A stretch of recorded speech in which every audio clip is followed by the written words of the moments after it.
Hello, I'm Nancy from the Saskatoon Public Library. I'm coming here to tell you a story today on Treaty 6 territory and the traditional homeland of the Métis. This story time is called Dragonfly Kites. Hello. Today the story that we're going to read is called Dragonfly Kites. It's by Tomson HIghway and it's illustrated by Julie Flett.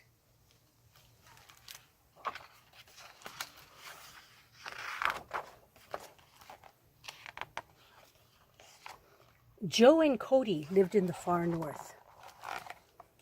Their summer home was a tent near a lake. There are hundreds of lakes in northern Manitoba, so they never stayed on the same one twice. The lakes had beautiful islands and forests and beach and clear water, but no people.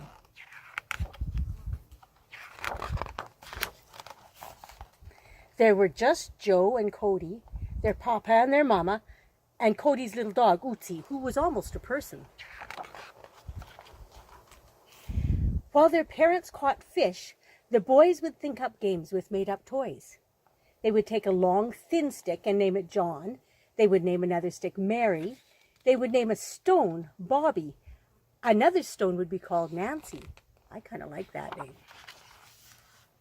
They would put John and Bobby and Mary and Nancy in a circle with all the other sticks and stones they named. They would talk with their new friends. They would sing and dance. They would even sleep with the sticks and stones and make them breakfast. One summer, Joe and Cody made a pet of a baby Arctic tern. They called him Freddie. Another summer, their pet was a baby loon named Sally. Sally wasn't very good at walking, but she swam well. That's the thing about loons, eh? The boys named the squirrels and the rabbits and the chipmunks that ate from their hands. They even had names for the ants. They once had two baby eagle friends. They named one Mikasu, which means eagle in Cree, and then the other named Wagasu, which doesn't mean anything, but it rhymes with Migasu. But the dragonflies were their favorite pets. They caught them in a net as the dragonflies flew by the tent. They took pieces of thread from their mother's sewing kit and tied one gently around the middle of each dragonfly. Joe and Cody held on to the other end of the thread and let the dragonflies go. Off they flew. The boys ran along behind them. Utsi ran too, jumping and barking. The boys followed their magic kites through the meadows, past the trees, down to the water and all along the beach. They ran and ran until the sun began to set. Then they let go of the strings and waved goodbye to the dragonflies. It was time to go to bed. In their dreams, the boys still ran behind their kites. They ran down the beach and into the water. They hopped from wave to wave. They bounced over islands and leaped over forests. The dragonflies soared high above at the end of long, long strings. Joe and Cody dreamed they jumped so high they didn't come down. Off they flew after their dragonfly kites into the golden pink of the northern sunset, laughing and laughing until it was time to wake up. There's the dragonfly. You see? Isn't that a great story? Do you dream of dragonflies?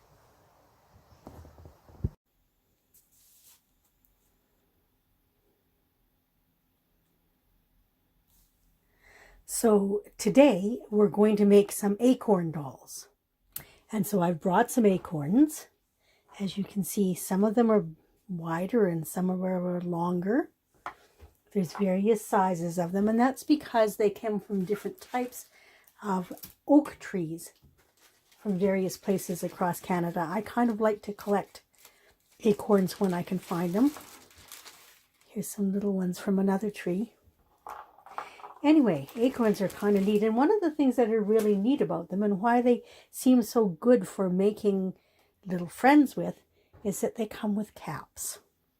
And, of course, when you first get them, often the caps are fitted onto the tops of the acorns. It's not always the case. They do fall out. but it's kind of neat to see the little hats and how they work and how they actually look like little people sometimes when you're starting. So I have some acorns here now, and then what we're going to do is we're going to make them into little acorn friends. If you don't have acorns, you could of course use rocks, or I even have some nuts and things like that, or peanuts. Use what you've got, but this is kind of just a fun way to do it. Now let me show you a little bit about how this works. Okay, so first of all, as you can see, these things have a point on them. So we would have got to figure some way to make them stick together. And usually I like to use a glue gun because glue guns work really well, and the glue is quite bulky, so it makes a big circle that will stick together. But if you don't happen to have a glue gun, or you can't use one, use something like toilet paper or tissue paper or something like that, and make it really sticky with glue, and use that because it gives enough bulk for the for your nuts to hold together. So let's just try this. I'm going to take this one for the body, and I'm going to use one of these little rounder ones, but they've got a big point on the end for the head. So I put some glue on here. As you can see, I'm making quite a wide circle. Now I'll take my other acorn and put it on top. Then we'll have to hold it for just a little bit, because otherwise the glue has to have a little bit of time to stick. Okay, so we've got that working, and you can see it's already starting to stick. If need be, we'll put a little bit more glue around.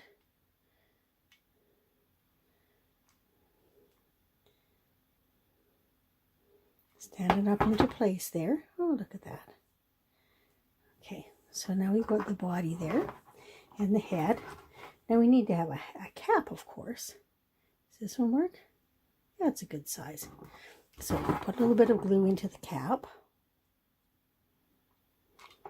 Put that on. There. He's already starting to look like a person, isn't he? But we're good with some arms and legs. So I'm using chenille wire pipe cleaners for this. And of course, if you don't have pipe cleaners, you can use string, or you can do the same thing with the toilet paper. Wrap it up into little strings and put glue on it so that it dries hard like a piece of string. And we need a piece that's a little longer than you might think, because you're going to fold the ends up. So I'm going to make it about this long. And this cuts quite nicely with scissors. But I'm going to take a minute and I'm going to fold the ends up, first of all, so that he'll have feet. And secondly, because these ends are kind of pointy, and I don't really want to hurt myself with them. Okay, now it's a little bit shorter, but they look kind of like feet, don't they? Okay, now the other thing about this is I'm going to put a twist at the top, because I want something to sit our acorn on. And so if we go to put a little circle at the top, I can put glue onto that. There's some glue. Now we take our little person, stick him right on there. There we go. Now he's got legs. It sticks very nicely, and of course he's got movable legs too, because that's the nice thing about chenille wire, is it bends. Okay. Now we need arms. We're going to do the same thing. Again, a piece of chenille wire, again a little bit longer than you might think. So if you take a look and say, oh, that's his arms are kind of long, that's just about right, because we have to bend it around the back of him, and also because, again, we're going to fold the ends over so that they're not sharp and pointy at us.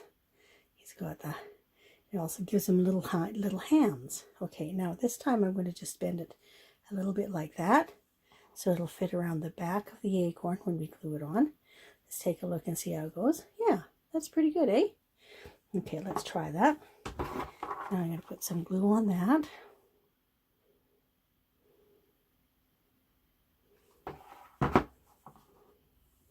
Put it around the back and stick it on.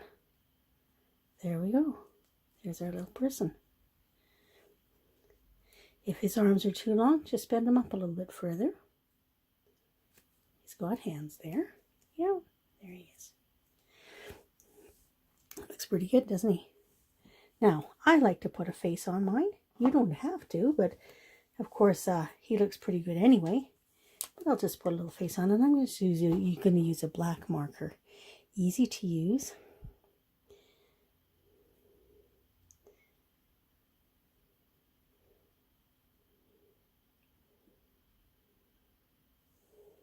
There. Little acorn friend. Now, you can dress them, of course, if you want. You can dress them in anything you got. I used to, sometimes when I was a kid, I used to dress them in flowers.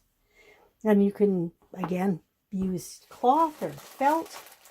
Let me show you this little guy here that I made the other day. And I just dressed him in some party streamer.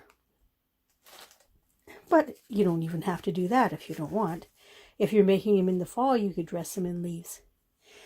Or just let them be people. There's a couple little ones. Let me show you a couple other ones that I made. Here's one made out of a peanut. Works really well too. He's got also has a little head. How about this one here? This just is another one made out of an acorn. This one here is made out of a dried pea and a dried bean. Can you imagine what you could make with one of these? Maybe he could turn into a porcupine friend. Or maybe somebody dressing up for a dance. Doesn't that look interesting? Lots of fun things you could try. So that is making acorn friends. Please have fun.